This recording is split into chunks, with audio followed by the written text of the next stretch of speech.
নাও ঠাকুমা, বাজার এনেছি, তাড়াতাড়ি খেতে দাও। দেরি হলে হরি কাকা আবার দু কথা শুনিয়ে দেবে। তারপরেও আজ আবার হাটের দিন, দোকানে কত কত বেচা কেনা। তুই স্নান সেরে আয়, আমি খাবার বাড়ছি, এই তো হয়েই এসেছে। আজ কি রেঁধেছ ঠাকুমা? প্রিয় আলু ভাজি আর গরম ভাত। বাহ, কিন্তু তুমি কি খাবে? তুমি তো শুকনো আলু ভাজি একদম খেতে পারো না। রোজ রোজ তো আর আলু ভাজি হয় না, বাজারে আলুর কত দাম। দুটো একটা করে আলু জমিয়ে আজ ভাজি করেছি। তুই আগে খেয়ে নে, আমি না হয় শুকনো মরিচ পুড়িয়ে হাতে পানি ঢেলে পান্তা করে খাবো। আমায় নিয়েও তো ভাবিস না তো, যা যা, তোর দেরি হয়ে যাবে যে। কি খবর টগর, কেমন আছো? এই তো কাকা, কেটে যাচ্ছে। বাহ, আজ তো অনেক মাছ পেয়েছেন। আপনার পুকুরের মাছগুলো তো বেশ বড় হয়েছে দেখছি। তা হবে না কেন বলো তো? মাছকে দুবেলা খাওয়াচ্ছি, যত্ন নিচ্ছি। বড় না হলে তো আর আমাদের সংসার চলবে না। তা বেশ, আমিষ করে বাড়ি যাই, ঠাকুমা অপেক্ষা করছে, আবার দোকানে যেতে হবে। তা লোকের দোকানে আর কতদিন শ্রম দিবি রে? এবার নিজেই কিছু একটা কর। কি করব কাকা, না আছে জমি জমা, না আছে পয়সা করি। দোকান থেকে মহাজন যা দেয় তাতে আমার আর ঠাকুমার চলে যায়। আমি যাই কাকা। টগর, এই মাছটা নিয়ে যা রে, তোর ঠাকুমাকে সাথে নিয়ে খাস। এককালে মাসিমা আমাদের সকলের জন্য কত করেছে, আজ আমরা তার জন্য কিছুই করতে পারলাম না। নিয়ে যা। না না কাকা, মাছ লাগবে না, দিয়েছি যখন নিয়ে যা। আর কোনো দরকার লাগলে একদম জানাতে লজ্জা করবি না আমাকে। ঠিক আছে কাকা। টগর মাছ নিয়ে এসে দেখে দাওয়ায় খাবার আগলে ঠাকুমা বসে আছে। কি রে, করতে গিয়ে আবার মাছ নিয়ে ফিরলি? বাহ, মাছটা তো বেশ টাটকা, এখনো নড়ছে। দেখো না ঠাকুমা, ভুলু কাকা মাছ ধরেছিল, জোর করে একটা ধরিয়ে দিল। তুমি মাছটা রাতে জমিয়ে রেধো, রাতে এসে মজা করে খাবো। ঠিক আছে, এখন ভাতগুলো খেয়ে নে দেখি, আমি বরং মাছটা কেটে কুটে রেখে দিই। এই নাও। খাওয়া শেষ করে টগর এলো মাছের বাজারে। হরি কাকা মাছ সাজিয়ে বসে আছে।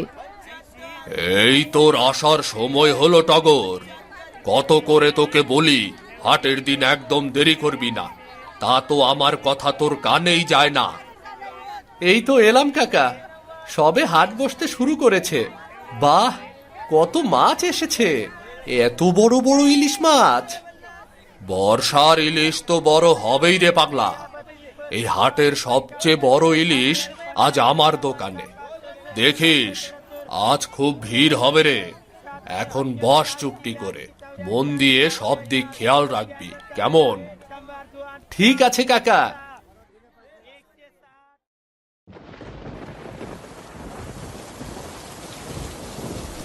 এলি দাদু ভাই, আহা, বৃষ্টিতে তো ভিজে কাক ভেজা হয়ে এসেছিস। তাড়াতাড়ি কাপড় বদলে মাথাটা মুছে নে, শরীর খারাপ করবে না হতে। আর বলো না ঠাকুমা, বর্ষা শুরু হতেই এমন বৃষ্টি শুরু হয়েছে, থামার কোনো নামই নেই। পরে ভিজে ভিজে এলাম। তুমি খাবার বারো ঠাকুমা, ভীষণ খিদে পেয়েছে। সারাদিন দোকানে এত ভিড় ছিল, পানি ছাড়া পেটে কিচ্ছুটি পড়েনি। হ্যাঁ হ্যাঁ, দিচ্ছি বাপু। তুই হয়েছিস একদম তোর দাদুর মতো। তোর দাদু যেখান থেকেই ফিরুক, ঘরে এসে আগে দুটো খাবারই চাইবে। হয়েছে হয়েছে, আর দাদুকে মনে করতে হবে না। খাবার আনো, আমরা দুজন একসাথে বসে খাই। তুই কি করে জানলি আমি এতক্ষণ না খেয়ে আছি? সেই ছোটবেলা থেকেই দেখছি, আমি না খেলে তুমিও খাও না। যাও যাও, আমি সব জানি। টগর ও ঠাকুমা একসাথে খাবার খেতে বসলো। অনেকদিন পর আজ ওদের পাতে মাছ পড়েছে। কি রে, আজ রান্না কেমন হয়েছে? আহ, কি ভালো মাছ রান্না হয়েছে গো। আমাকে আরো এক হাত ভাত দাও ঠাকুমা, কতদিন পর পাতে মাছ পড়লো। কিন্তু তুমি মাছ খাচ্ছ না কেন? একটু খেয়ে দেখো, ভারী মজা। না রে, আজ এই আলু ভাজা মাছের ঝোল দিয়েই খাওয়া হয়ে যাবে, মাছ লাগবে না। কাল সকালে তরকারিটা তোকে গরম করে দেব, তুই মজা করে খেয়ে দোকানে যাস। ঠিক আছে। জানো ঠাকুমা, হরি কাকার দোকানে রোজ কত কত মাছ আসে। এমন সব মাছ আমি তো কতগুলোর নামও জানি না। হ্যাঁ রে টগর, বর্ষা তো এসে গেছে, বাজারে বড় ইলিশ পাওয়া যায়। ঠিক আছে। জানো ঠাকুমা, হরি কাকার দোকানে রোজ কত কত মাছ আসে। এমন সব মাছ আমি তো কতগুলোর নামও জানি না। ও, তা দাম কেমন রে বড় ইলিশের? মাছের চেয়েও মাছের দাম বড় গো ঠাকুমা। আচ্ছা, সকলে এত দাম দিয়ে ইলিশ মাছ কেন কেনে? ইলিশ মাছ খেতে কি খুব মজা? মাংসের চেয়েও কি মজা? হ্যাঁ রে, ইলিশ খেতে ভারী মজা। জানিস না নাকি, মাছের রাজা ইলিশ। তোর দাদু নিয়ে আসতো ইলিশ, ইলিশ ভাপা, ইলিশ ভাজা, ইলিশ পাতুরি, কত কিছু রাখতে হতো তখন। আর ইলিশের মাথা দিয়ে কচু শাক তোর বাবা কত মজা করে খেত। কোথায় যে হারালো সেসব দিন। আর তুমি, আর তুমি কি পছন্দ করতে ঠাকুমা? ইলিশে অপছন্দ করার মতো কিছু নেই রে দাদু ভাই, নে তো, অনেক রাত হলো, এখন খাওয়া শেষ করে ঘুমিয়ে পড়তো। পরদিন দোকানে আর কোনো মাছ নেই, শুধু ইলিশ আর ইলিশ। এ কি হরি কাকা, দোকানে আর কোনো মাছ নেই কেন? সব যে ইলিশ ভর্তি। এত ইলিশ খাবে সকলে? খাবে না মানে খেতেই হবে। ওরে, এ যে হরির দোকানের ইলিশ, কাল কত খদ্দের ইলিশ না পেয়ে ফিরে গেল বলতো। কিন্তু আজ যদি অন্য মাছ চায়? ধুর বোকা ছেলে, এই বর্ষার দিনে ইলিশ ছাড়া লোকে আর কিচ্ছু চাইবে না। তুই দোকান সামলা, আমি একটু আড়ত থেকে ঘুরে আসি। কাকা, একটা কথা ছিল। কি কথা রে হরি? তোর মাস তো হয়নি এখনো। দেখ, এখন মাছের মৌসুম, আমি কিন্তু কোনো অগ্রিম টাকা পয়সা দিতে পারবো না রে। না না কাকা, অগ্রিম কিচ্ছু চাইছি না। ঠাকুমা কাল বড় ইলিশের কথা বলেছিল, হয়তো খেতে মন চেয়েছে, মুখ ফুটে তো কিছুই বলে না। আমাকে একটা ইলিশ মাছ দেবে কাকা? খুব বড় না হলেও চলবে। বলে আমি হরি হলেও দোকানে কি হরিলুট দিয়েছি নাকি রে? শোন টগর, তোর যা মাইনে তার চেয়েও এক একটা ইলিশের দাম বেশি। শোন, যে চিনি টানে সে চিনির স্বাদ পায় না। তুইও ইলিশ বিক্রি করে যা। দেখো না কাকা, যদি পারো কিছু টাকা না হয় প্রতি মাসে একটু একটু করে কেটে নিও। তোর মাথা কি খারাপ হয়েছে? তোর যে টাকা, ওটা কি কাটবো আর কি রাখবো? তাছাড়া একটা মাছের দাম 2 বছরেও তুলতে পারবো না এমন করে। এমন ব্যবসা আমি করি না বাপু। মাছের কথা ছেড়ে কাজে মন দে। টগরের খুব মন খারাপ হয়, কিন্তু তাকে তো কাজে মন দিতেই হবে। বাড়ি ফিরে টগর দাওয়ায় বসে থাকে। ও মা, দাদু ভাই, তুই কখন এলি? এসে আমায় ডাকলি না যে? খিদে পাইনি আজ? খেতে ইচ্ছে করছে না গো ঠাকুমা। স্নান করে আয়, দেখবি খিদে পাবে। তোকে একটা কথা বলতে চেয়েছিলাম। কি বলবো গো ঠাকুমা? আমার ভাই আসবে বলে খবর পাঠিয়েছে। এখন ঘরে অতিথি এলে তাকে খেতে দেব কি বলতো? আমাদের তো নিজেদেরই নুন আনতে পান্তা ফুরোয়। কি আর খেতে দেবে?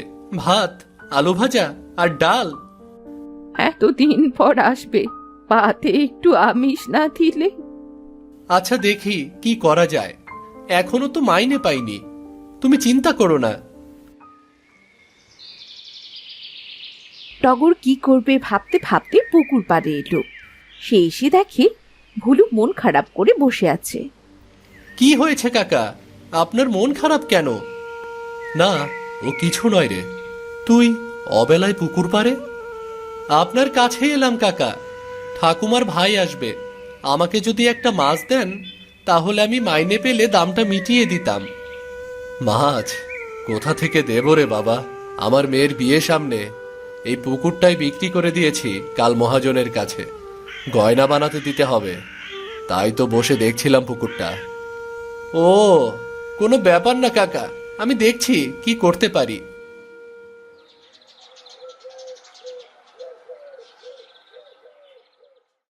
মাছের চিন্তায় সেদিন টগরের ঘুম হলো না। সে সকালে বাজারের থলে হাতে ঘরে এলো। কটা আলু এনেছি ঠাকুমা, তুমি ভাত আর আলু ভাজি করো। বাজারের সব দিকে শুধু ইলিশ আর ইলিশ। এত দামি মাছ কেনার স্বাদ থাকলেও আমার সাধ্য নেই। আমি চলি গো, দোকানে দেরি হয়ে যাবে। দুটো মুখে তো দিয়ে যা। না গো ঠাকুমা, আমি দুপুরে খেতে আসবো, দাদু ভাইয়ের সাথে দেখাও হয়ে যাবে। ওদিকে ঠাকুমার ভাই এলো এক মস্ত বড় ইলিশ হাতে নিয়ে। খোকে দে, খোকে দে। ভাই এসেছিস, আয় আয় বস। কতদিন পর তোকে দেখলাম বলতো, এতদিন আসিসনি কেন? তুমিও তো যাও না দিদি, মা বাবা নেই, কিন্তু আমি তো আছি। বাড়িতে গেলে কি তোমার কোনো অযত্ন হতো বলো? না রে ভাই, আসলে টগরটা দোকানে যায়, ও রান্না বান্না বাড়ির দেখাশোনা করে আর সময় হয় না রে। তুই বস তো। সে বুঝবো, তবে তুমি এই ইলিশটা জমিয়ে রাধো তো দিদি। কতদিন তোমার হাতের ইলিশ খাইনি আমি। মনে আছে দিদি, আগে আমরা মজা করে ইলিশ ভাপা আর আলু ভাজা দিয়ে ভাত খেতাম। সেই দিন কি আর ভোলা যায় রে ভাই? তুই অপেক্ষা কর, আমি এক্ষুনি ইলিশ ভাপিয়ে আনছি। ঠাকুমা খুব মন দিয়ে রান্না করে। টগরও বাড়িতে আসে। দাদু ভাই, কেমন আছো? এখন আর থাকা, তা তোর সব খবর ভালো তো? এই তো চলছে। সব গল্প পরে হবে, আগে এসো তো। গরম ভাত, আলু ভাজা আর ইলিশ খাও সকলে। তুইও বস না দিদি, ছোটবেলার মতো একসাথে আলু ভাজা আর ইলিশ খাই। ছোটবেলাকে ফেরাবো বলেই তো ইলিশ নিয়ে এলাম। ঠাকুমা আলু ভাজি পছন্দ করে।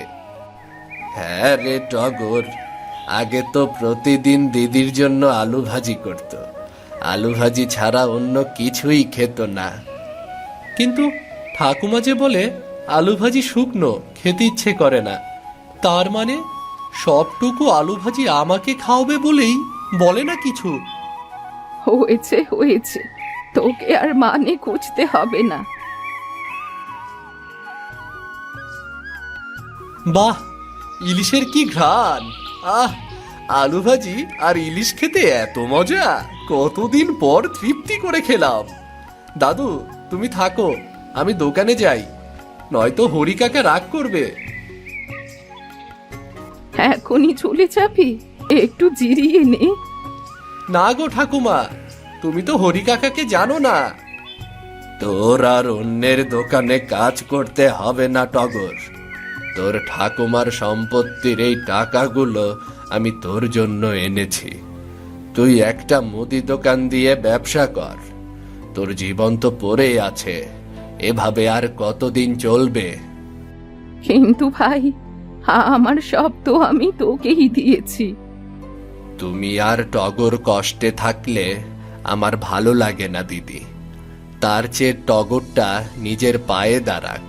তোমরা ভালো থাকো, আমাকে যেতে হবে, নয়তো শেষ বাসটা পাবো না। তাই বলে আজই চলে যাবে? চলে যাব, কিন্তু আসবো না তা তো বলিনি। তুই দোকান দিয়ে গুছিয়ে নে, বর্ষার শেষে আবার আসবো, তখন তুই তোর রোজগারের টাকায় আমাদের ভাই বোনকে ইলিশ আর আলু ভাজি খাওয়াতে পারবি, বুঝলি? ঠিক আছে দাদু ভাই, তাই হবে। আমরা তোমার আসার অপেক্ষায় থাকবো।